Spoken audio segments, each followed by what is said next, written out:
iPhone 12 and iPhone 12 Pro。Hello， 大家好，我是王炯，欢迎收看本期小白测评。今天我们又在第一时间为大家带来12和12 Pro 的全网首发。在这个时间点，应该你已经刷到了很多这两台机器的片子，但是我们这一期应该是数据最为全面、实测最多、最深度的一期。废话就不多说了，不客观的体验，小白测评 iPhone 12和12 Pro。马上开始，记得3连门视频点赞收藏投硬币。OK， 现在桌子上摆的1、2、3、4、5、6个硬件，就是16号苹果官网首次开售的所有产品，有12和12 Pro。这台12 Pro 呢，我已经是提前把它开箱了。这次的 iPhone 12呢，关注度肯定也是最高的啊。外观的包装方面，这次改变是非常的大啊。这个12的盒子跟12 Pro 的盒子是一样厚的，因为它取消了充电器还有耳机的赠送。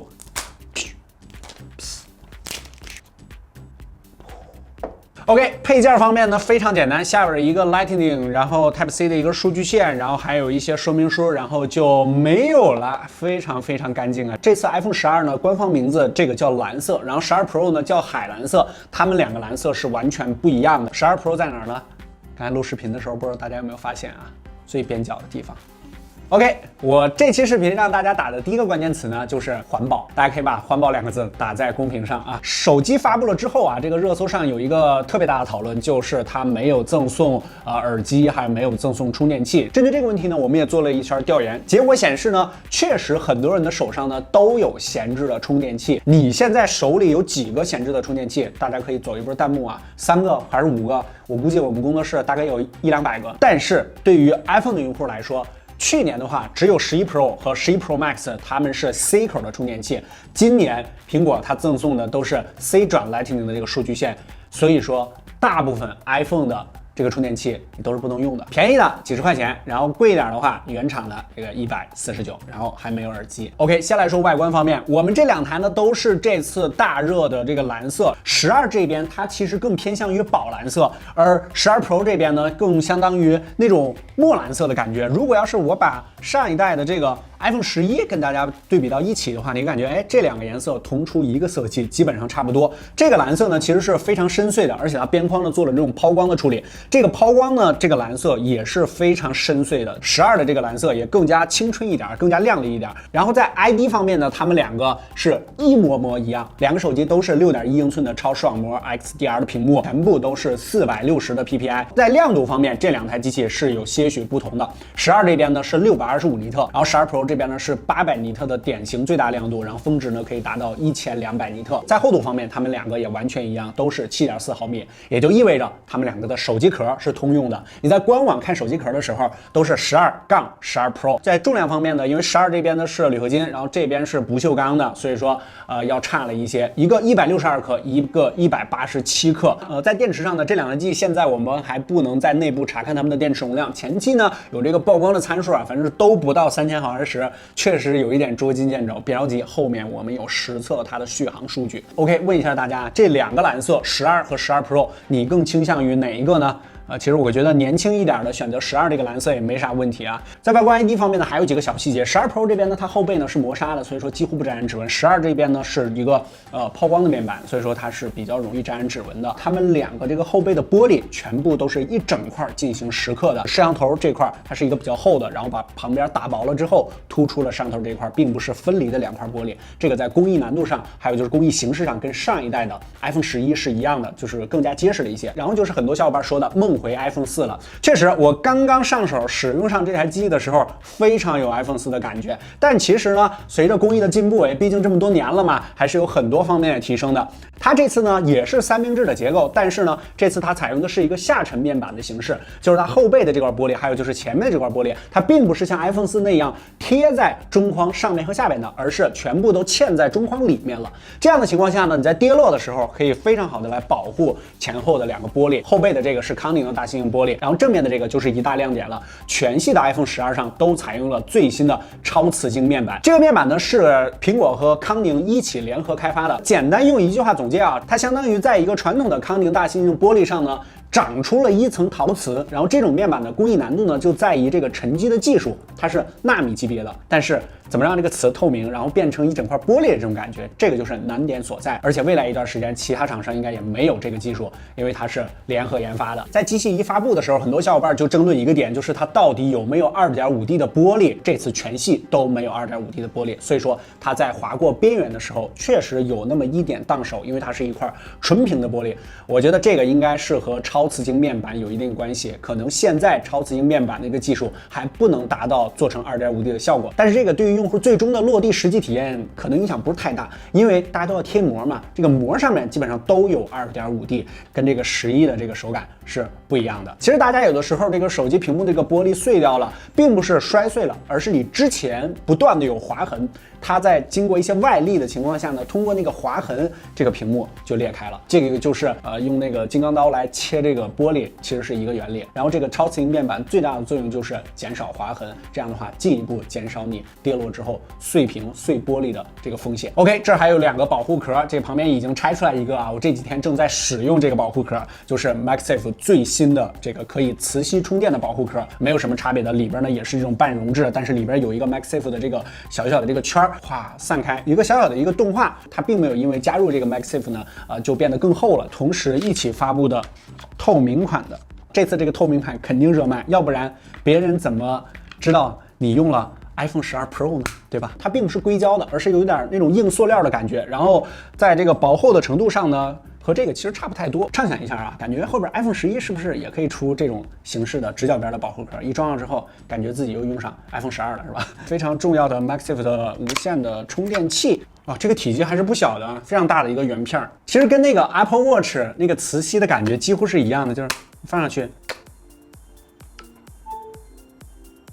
我放在这我看一次行不行？反应还是非常敏感的，而且基本上你转各个方向都没有问题，而且它有磁吸性。刚才可以看到，就是我稍微歪一点的话，它还会自动吸回来。有2个声音，叮咚。然后很多人也在问，这个壳子去掉之后，它还能不能进行这种磁吸式充电呢？完全没有问题。然后现在我有一个小小的担心啊，就是这个磁吸啊，大家都知道这个后背呢是有一个磁吸圈的，用时间久了会不会在它的后面形成一圈磨损？磁吸的东西大部分都有这个问题，不知道苹果有没有？这个得经过一段时间检验才行。后面等发布一段时间呢，这个第三方的壳子还有就是各种充电器全部都出来之后，价格应该会下来，因为现在这套如果要是算上充电器的话，那可能得800多块钱。因为之前啊发布了之后呢，很多前期的爆料来看啊，12上的 A14呢感觉稍微差点意思，就好像血没有打满的那种感觉。我们实际来跑分来看一下，首先是娱乐兔这边，12 Pro 60万，12 58万，高于11 Pro Max 10万分。Geekbench 下呢 ，A14 的单核表现依然一骑绝尘，领先安卓阵营近1倍。在多核表现下 ，A14 的优势没有那么明显了，相比于11 Pro Max 提升了10%左右，但是依然比安卓阵营领先12%左右。游戏的实际表现方面，和平精 HDR 加极限帧率下，前期软件版本2个 iPhone 的表现相对都一般啊。首先是发热方面，12这边最高47.6摄氏度，12 Pro 48.8摄氏度，而在我们的体验之中，12 Pro 也出现了一些降亮度的问题，但12这边倒没有降亮度。帧率方面，由于软件锁定啊，目前还不能进行测试。这一代的 iPhone 应该还是双层主板的设计，将宝贝的 A14 保护在了中间，稳定系数高，但是也导致热量更难散发一些。续航方面，这次也是大家非常关注的点，小白测评5小时续航测试下来，2台12剩余25%左右的电量。是的，电池缩小，但是比 iPhone 11系列表现还有所进步。不过在总榜之中依然在后面了。不过续航差这个锅并不是 A14 的问题，我们将游戏耗电根据曝光的电池容量换算成毫安时的话，无论2700还是2800的电池容量，12和12 Pro 其实只消耗了1300多毫安时。相比续航在游戏上表现出色的安卓旗舰，电池太小依然是续航表现比较差的主要原因了。当然，这也是它做的轻的主要原因。充电使用苹果官方的20瓦充电器，从0到100%耗时97和98分钟。由于时间关系，我们未能完成全部的数据实测，大家可以持续关注小白测评微信公众号或者视频频道，第一时间查看后续的完整数据库更新和深测视频。相机方面呢，这次也是重中之重，因为在发布会上呢花了最长的篇幅来讲他们的相机。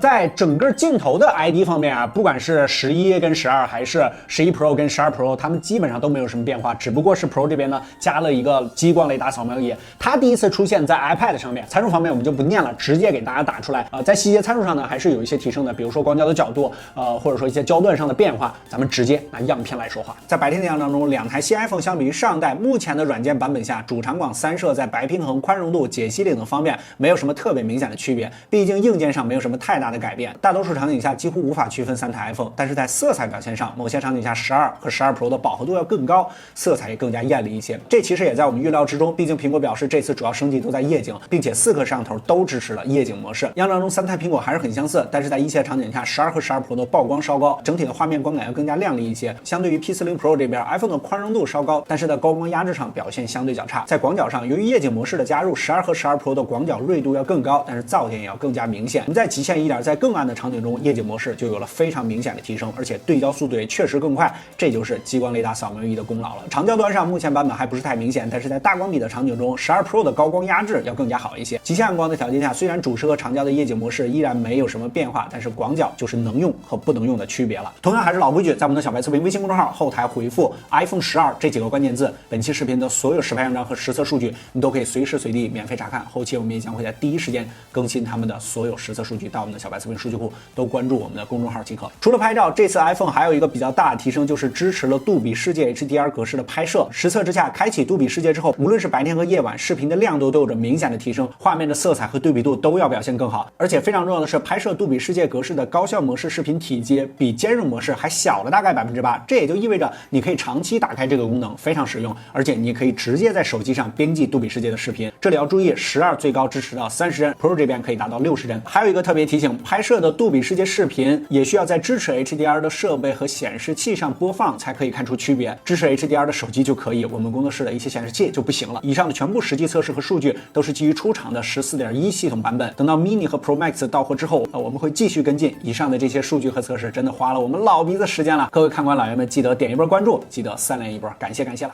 对于相机这块呢，还有大家争论的一个点，那就是它的光变倍数到底是多少。这次它宣传呢 ，Pro 这边呢是4倍，然后 Max 呢是5倍，但是呢它也是从超广角开始算的啊，算成了4倍还是5倍。如果主摄的话啊，它其实是2.5倍的光学变焦。这个激光雷达呢，多说一句啊，就是目前呢，我们从现阶段的这个软件版本上来看呢，它提升的可能有限。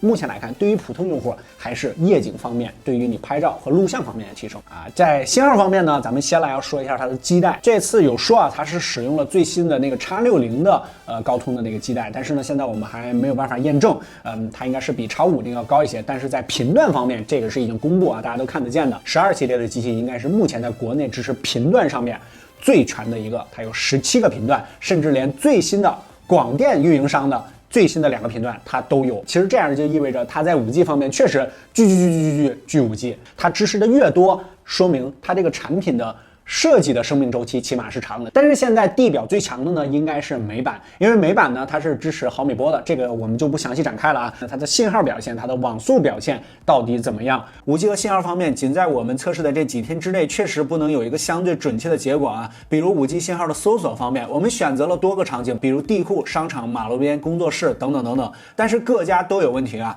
就比如这个场景，苹果搜到了5G，但是华为和小米并没有；在另外一个场景，华为有，其他机器则没有，而且还出现了一些搜到了5G，但是跑着4G 网速的这种情况。我们猜测这还是和目前5G 基站和信号不够完善和稳定的原因。比如我们在工作室的拍摄位上，12 Pro 满格4G，但是速度也只有100多K，而12直接显示了5G 信号，并且测出了5G 的速度。同样，5G 下爱奇艺的下载速度也有明显的提升。12 Pro 死活都搜不到5G，但是我们准备撤机器放弃的时候，12 Pro 又搜到了5G，随后测出的速度也同样出色。但是我们又准备测爱奇艺的时候，5G 又没了。大家把生无可恋这4个字打在公屏上啊。不过这几天我们综合体验下来，比上一代的11系列12的信号表现方面还是有提升的。别急，等到后面时间充裕之后，我们会进行多点的实际全面审测。OK， 下面我们再来非常直接的跟大家说一下购买建议。这个不用说了，这次性价比最高的就是 iPhone 12，因为它在各个方面的表现都算是非常不错了。因为非常重要一个点，它和 iPhone 12 Pro 在外观 ID 方面是一模一样的。我觉得这个对于购买 iPhone 的用户来说还是挺重要的一个点啊。然后呢，就是在颜色方面，它也有一个蓝色，手机的品质和质感方面呢，也一点没有缩水，尤其是在它的正面边框上，这一次呢是直接给你做成了这种窄边框的设计。还有就是它的重量，我真的是非常喜欢，只有162克的重量，这个6.1寸的手机真的。手感非常好啊，这拿在手里也非常的轻薄。然后 Pro 这边呢就不用说了，这个如果你有钱的话呢，先上 Pro， 然后再有钱的话呢，直接上 Pro Max。然后后续呢，我们会为大家首发这个 iPhone 12全系的深度测评，我们把这次新机上的一些技术点、干货都给大家挖出来。在颜色的选择上呢 ，iPhone 12啊，就是有些人如果你觉得这个蓝色没有12 Pro 这么好看的话呢，可以选择红色，还有就是那个浅绿色，就是11上的这个颜色也都 OK。然后12 Pro 就不用说了，这个蓝色真的是非常漂亮。然后金色的话呢，大家需要注意一下，因为那个金色啊。非常的金，建议大家线下去看一下那个金色。我个人觉得啊，有一点点土。在价格方面呢，这两台机器呢确实都不便宜了。12这边呢，这个如果你想买一个大内存的版本，比如说128G、64G 确实太小了啊，这个6799 128G 的版本也不算便宜了。然后12 Pro 这边呢，这个8499起。现在来看，如果你第一次入坑 iPhone 的话，那么这个12应该是最好的选择。底边平的就可以把它立起来。OK， 时间差不多啊，我们是连续爆肝了4、5天的时间。这个如果这期视频对你有一点帮助啊，各位看官老爷们记得3连点赞，特别感谢大家。更多内容和精彩，大家可以关注我们的 B 站、新浪微博和微信公众号，都搜索小白测评就可以了。不给我人点小白测评，我们下期视频再见，拜拜。iPhone 变成直角边设计了，安卓厂商这边看看怎么接招。